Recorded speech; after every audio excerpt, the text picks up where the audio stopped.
Hey folks, thanks for joining us, and thanks for allowing us into your facility and your time to go over this product. So I'm just going to get started. I'm going to say, generally the way I like to do my end services is when you've got a question, let me know. Generally, if you've got a question, somebody's probably got that same question, and I'd rather hear it during the process rather than waiting to the end, because that usually generates some good conversation and discussion. So we're talking about the RCAI low knee amputee rigid dressing, and this is it. So I've got one that's completely put together. This is the way it looks when it comes out of the package.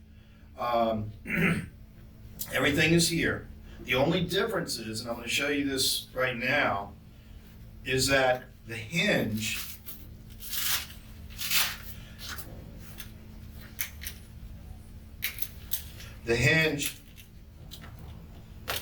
has a spring screw right here, and that when you pull it out of the package, that spring screw is going to be at 0 or full extension. I've taken that off, taken that back, and I've set range of motion limits so I can show you how that works on this model. So on this side, I've got it set for blocking at minus 30 degrees. So we're blocked at minus 30 degrees of flexion. They cannot go any further than minus 30 degrees. And in a serial fashion, if you want to move them from 30 to 20 to 10 to 0, you can. Now, the one thing that I noticed, and I hadn't picked this up before, is that in this position here, and that's probably what I'm getting ready to explain is probably not going to be an issue, but it usually, but I want to bring it up because if you're concerned, or the practitioner is concerned about a recurvatum, or what's called, that's a medical term for hyperextension of the knee, what you might want to do is this.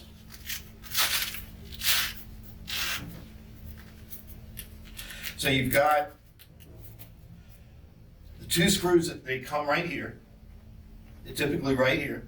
Take one out, put it at the 30-degree position, and then put one here at the full extension position to keep it from going any further into extension, blocking that extension, or avoiding that recurvatum position.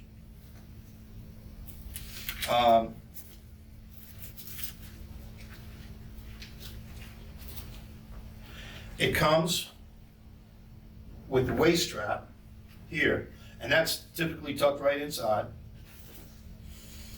And that's how it's going to look when you take it out of the package.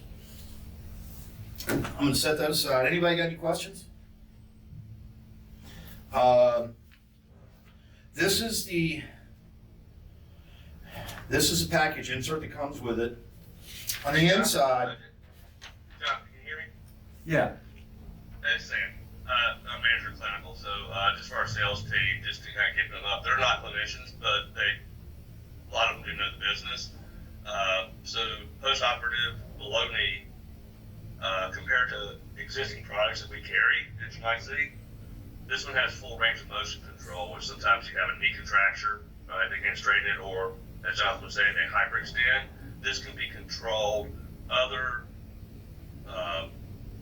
post-op systems that we've worked with before doesn't have that. So the huge selling factor in if you have a contracture control issue, which a lot of below-knee amputee diabetics, this could be huge for them. It's not just a protector.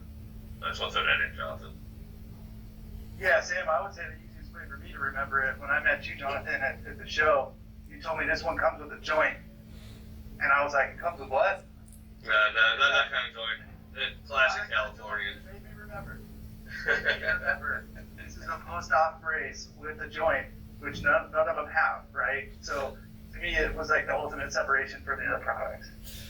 Absolutely, yeah. This is, as far as I know, this is the only one like this on the market. And you don't, I mean, it's really such a good brace. You can use it as just a standard BKA protector, regardless of whether they need the range of motion or not. Because if they eventually do need it, you got it.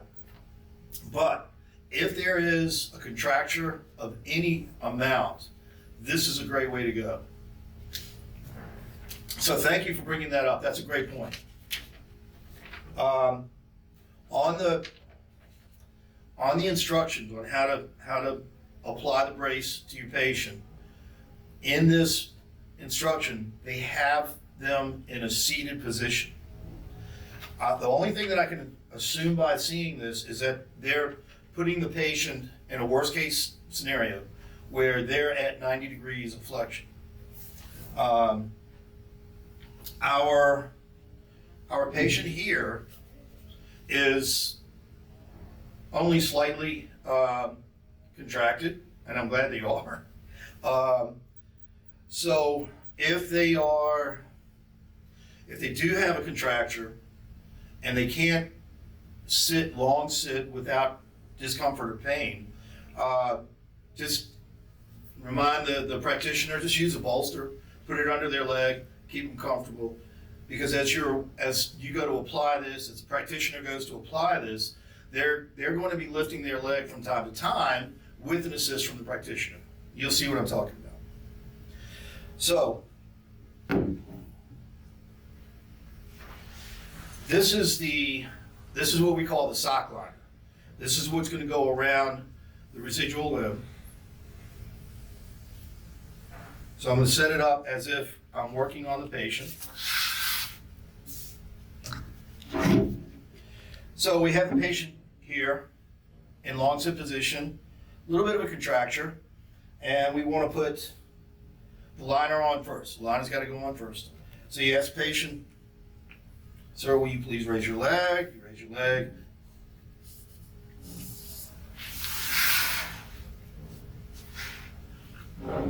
Okay. So, as you can see, I have the liner here. Patient's leg is here. Sir, please raise your leg. He raises his leg. Practitioner assists. And we slide the sock liner underneath. At that point, you want to make sure that the patella is pointing straight up so that when the practitioner puts the sock liner on, they put it on in the perfect position. So at that point, we're going to fold this over. We're going to make sure that this buttress here is just distal to the patella and right over that patella tendon. This is going to come up here. This piece will come up here. And you want to make sure when you're putting these straps on here, or these pieces of material, that the material does not come this way too much, because it's got hook product on it, and we don't want that hook product in contact with the patient's skin. So we've got that set, and that's ready to go. I'm going to set the leg aside. So at that point, you'll have your 350 here all set up. I've got it set up so that I've taken the straps off. The anterior plate is going to go here. All I did was loosen up the two straps on the lateral side, or on this side, and remove the two straps over here. Two thigh straps are done. So as you can see, there's really only 4 straps that we're dealing with on this brace. So, patient's leg is here. We ask the patient, please lift their leg. They'll lift their leg, we help. So I'm going to move the leg over to here. And so you want to, when you place the brace under the leg, because that's technically what we did, right? You want to make sure it's in a good position, that the knee is right at the range of motion, right at the hinge where the axis of motion is, and where when you cover this over here, that there's a little bit of a flared piece that comes around and just under and distal to the patella and the patella buttress, and make sure that buds up right to the buttress. And if everything's good, you got it. If not, just tell them all they got to do is just take it off, move it around just a little bit, make sure it's set. Once you've got it set, and just point out too, we've got hook right here to hold, so that once this is closed, it really helps stabilize the brace on the leg. So we've got hook on the posterior aspect, hook on the anterior. So now that we've got this, we're going to take the straps,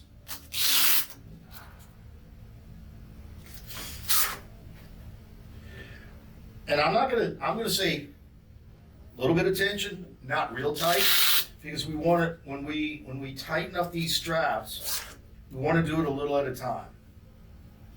We want to make sure that what we're doing is we're doing it watching the patient, understanding that if we're doing anything that hurts the patient, we'll be able to see that in his facial expression.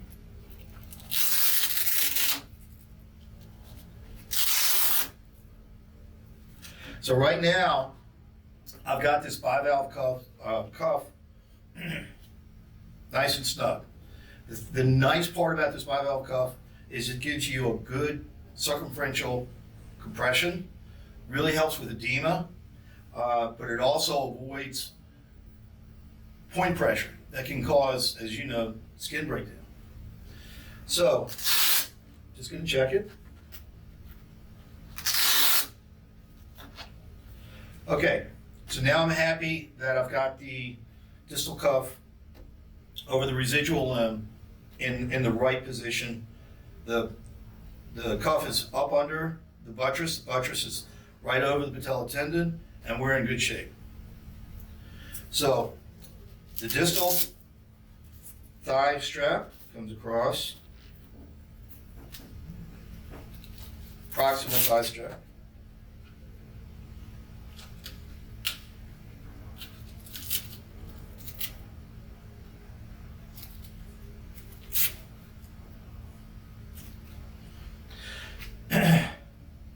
So now we've got the brace on the patient. The only thing left, two things left to do. We want to put the protective distal cup on. So we'll have to have the patient lift his leg just a little bit. And as the practitioner, they can do that. Hey, Jonathan, did that distal cup, do you have a distal soft pad in there, or does it come with one, or? Good question. Yes. There it is. Hey, can you add, is this one pad, or is there multiple pads, or how's that go? We just have a single pad in there. Okay. I would think that the option is there. I mean, if they need more, you can order more. Yeah. And is that like a polyurethane sponge, or is it more of a conformable closed cell foam? What material? If it gets soiled, can you wash it? Yeah, it's ortho-wick, so it's a breathable wicking moisture. It's the same material as the liner here. Gotcha.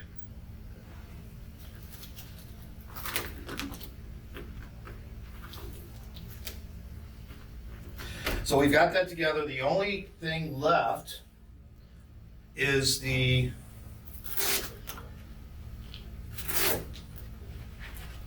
waist strap.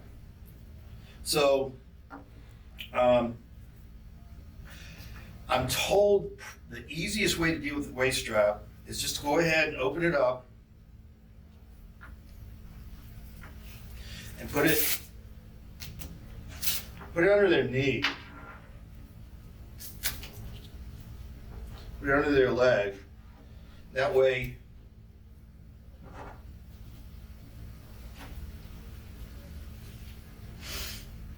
So just put it close to the top, so when they go to stand up, you know that they'll have plenty of room to put the waistband on. So it's here, waistband is here. And once they, you can potentially move up, and it may even be easier to put the waistband, the waist strap on the patient as they're sitting there. And then at that point, find where the point of attachment needs to be for the straps. Because every patient's going to be different. We all know that. Every patient, every case, they're going to have their own little nuances that we as clinicians need to deal with. Yeah, and the sales team, if you've ever been in immediate post-operative, the patient probably can't even get out of bed. They probably can't sit up. So practitioners know how to put these on with the patient lying down. I'm actually thinking, you didn't know, why don't you just have the patient stand up and attach it? So, that's why he's talking about sitting, putting in with the patient lying down. If you're in the case where the patient can stand up one-legged and safely, then yeah, you can do that also. So. Yeah, that's a good point. I appreciate that, the help on that. And to be honest, that's pretty much it with this. We have a media package that has a number of different banners associated with it. But we also have a application video that's designed more for the consumer, but it works well too for the practitioner. We could show it here, but our media guru says that won't. If we show it here on a shared screen, it's going to come across as kind of choppy and blurry. And we really want you guys to see this on your computer for the first time in prime condition. And because it is a quality video, and from my clinical perspective, I'm very impressed with it. So I'm really excited to be able to that we can share this with you guys. SPS is the first people that will have the first group that has ever seen this. So thank you for that opportunity. So at this point, I'll take. Where's that video located at? Is it in New York? Sean's gonna. No, Sean. No. So what we'll do is probably Sean will email that to you guys. Probably just email it to Kelly, so then Kelly can share it with everyone. And that either can be, he'll probably do that right after this session is over. All right. Jonathan, this is Liz from Clinical also. I have a quick question on sizing. Is this a universal size or are there size options? So we've got, that's a great question, and I'm glad you asked it. We've got a small, medium, and a large, and that's all based on thigh girth. But one thing to keep in mind, we do have two different sizes for the residual limb. We have one for a 3 to a 6 inch residual limb, and then the long is for a 6 to 9 inch residual limb. And where is the clinician measuring for that girth? Just so the team knows. I'm going to say generally everything that we do is 4 inches above the posterior border of the patella.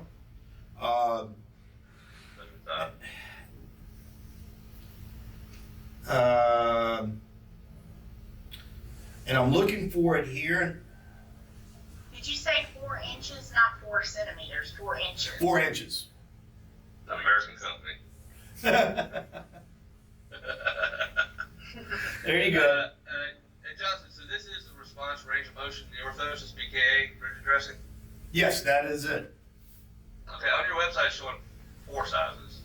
It goes up to extra large. You know, I'm glad you asked that.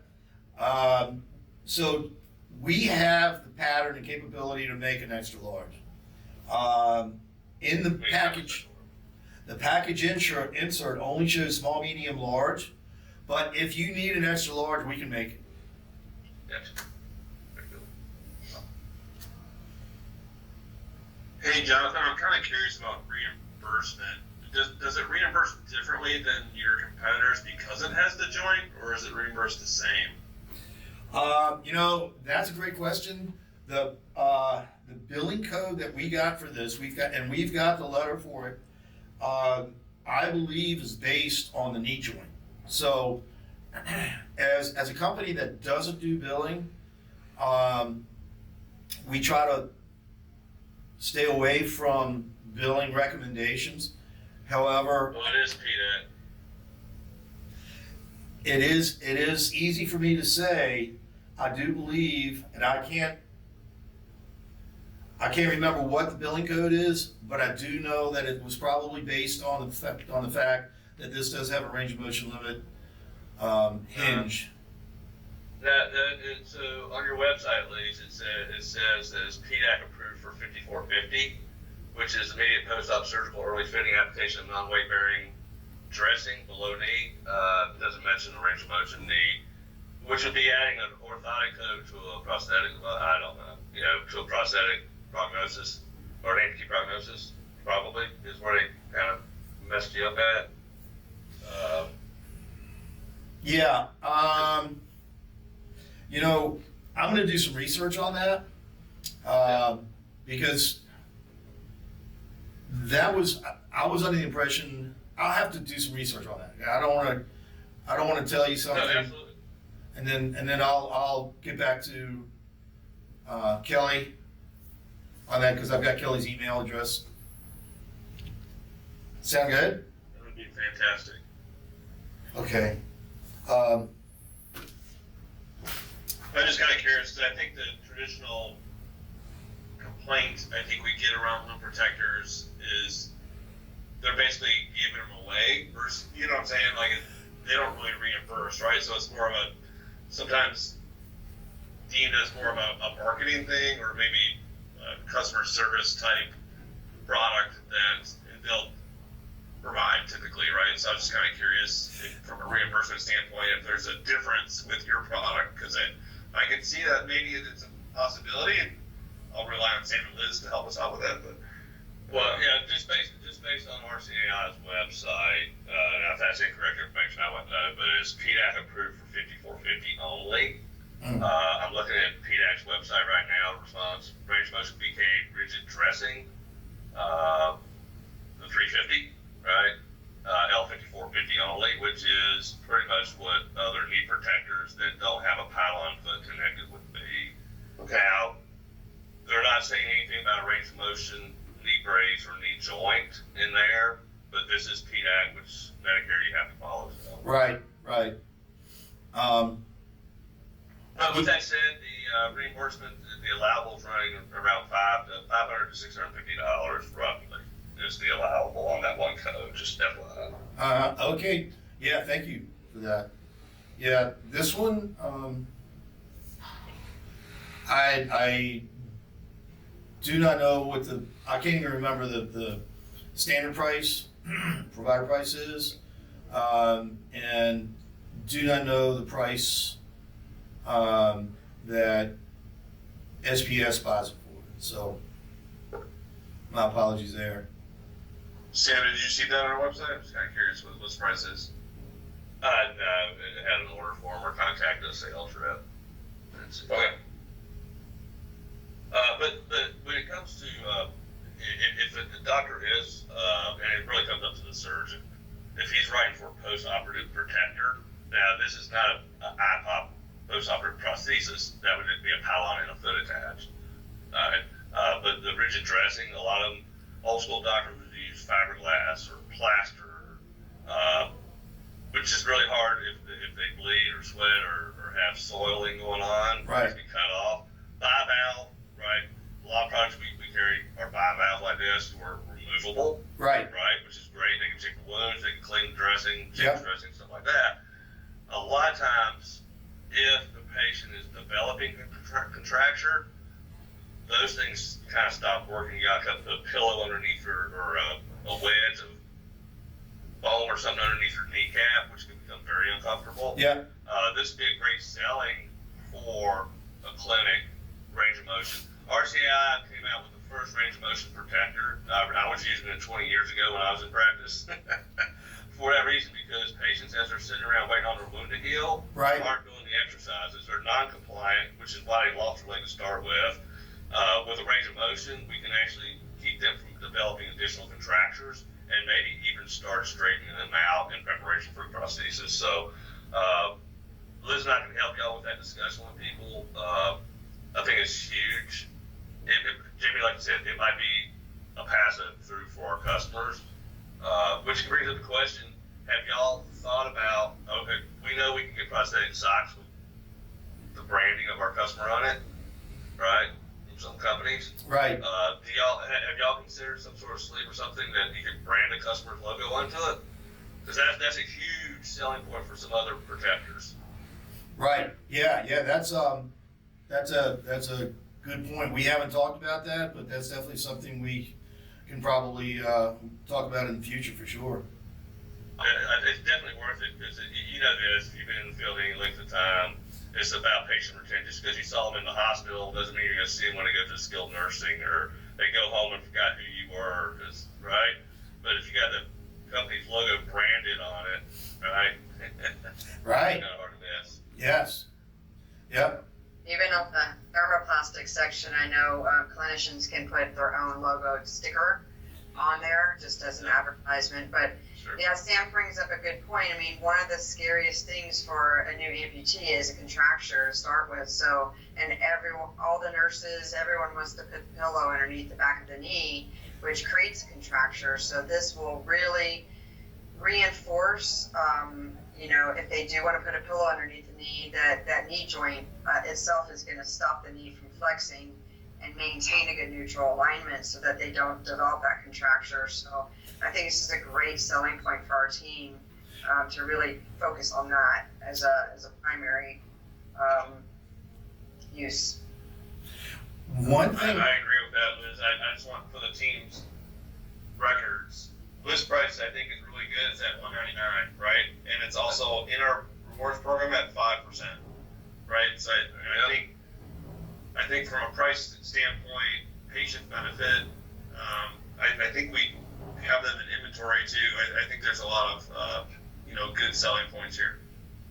Yeah, one thing too that I was thinking about, and that's this conversation brought it up, is that even with some of the other protectors, there's enough play and enough room inside the brace to allow a slight bit of knee flexion, right?